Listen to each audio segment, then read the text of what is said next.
Hi, it's Travis Anderson here with Keller Williams Realty. And in this video, we're going to talk about how to prepare your home for sale. I'm going to give you specific tips, 5 specific tips on cost-effective ways to prepare your home for sale. Now, whether you're thinking of a kitchen remodel, updating your bathroom, maybe replacing some mechanicals, we've identified 5 areas that you should do first. Now, my advice is to start at number 1, and then do the best you can to finish number 1, and then move on to number 2, and so forth. And that way, if you don't complete the whole list, that's no big deal. But you will know that you've done the most important thing first. So what is that most important thing? It's really decluttering and staging your property. Now, decluttering can be extremely overwhelming. I like to tell my clients, just start packing. And where should you start packing? Start in the main living areas first, your living room, family room, dining room, kitchen, and then move into the bathrooms, then the master bedroom, then the guest bedrooms, and finally your office and storage areas. Again, you might not get all the way through your entire home if you're really in a hurry to sell. So declutter first, stage your property, and start in those living areas. Give you a couple of tips here on how to stage your property. Good rule of thumb is any surface should have no more than 3 items on it. And then another good rule of thumb is when I open the door to a room, let's say a bedroom, the wall across the door should tell me why I'm in that room. There should be your bed. If it's an office, the same thing. The office furniture should be across from the door. So that's a good rule of thumb for staging. The second thing on the list is let's fix the things that are broken.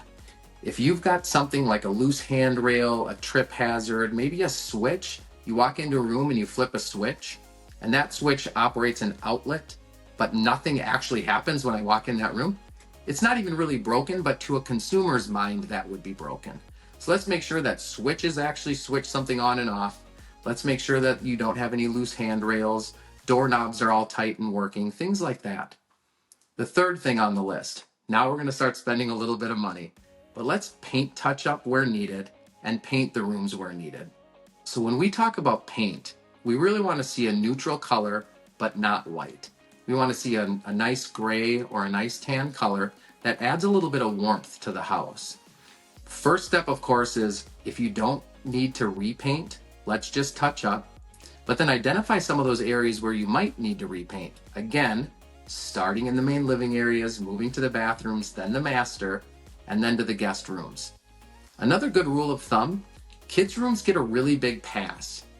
I've got a 7-year-old daughter. She has a mermaid wall with purple walls around it, so a mermaid accent wall with purple walls around it.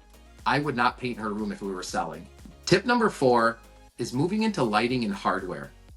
Now, if your home has old lighting, brass knobs, things like that, it's just sort of out of date here in the Twin Cities.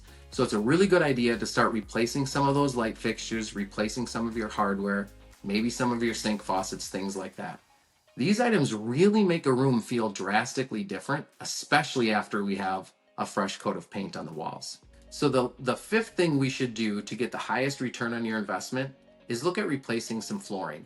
Now, the most common question I get from sellers is they ask me, they say, well, what if a buyer would want a different color, or maybe I redo the hardwood and they would want carpet? To which I always ask this, if we could invest $3,000 in your home to get a $10,000 return, would you do that? And of course, the answer is almost always yes. And then I reply, well, then let's replace the carpet. So if your flooring is in need of repair, in need of replacement, it is one of the best return on investments that you could have. So we just went through the top 5 things to get your home prepared for sale in order of importance, in order of return on investment. Now, one thing to note, no matter how much you spend on this list, if you don't do it, the buyer's going to make the assumption it's substantially more. So for example, if a carpet replacement is $3,000, a buyer thinks it's $10,000. If it costs you $1,500 to paint your home, a buyer thinks it's $5,000. So all of these things in the mind of the consumer is going to be drastically more expensive. And so if you don't do it, it's going to drive the price of your home down in the mind of the consumer. Now, again, you don't need to complete the whole list. I understand that motivation is different for everybody. Start at number 1, move to number 5.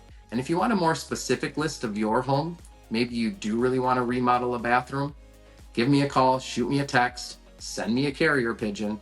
I'll be sure to respond. This is Travis Anderson with Keller Williams Realty, wishing you the best of luck.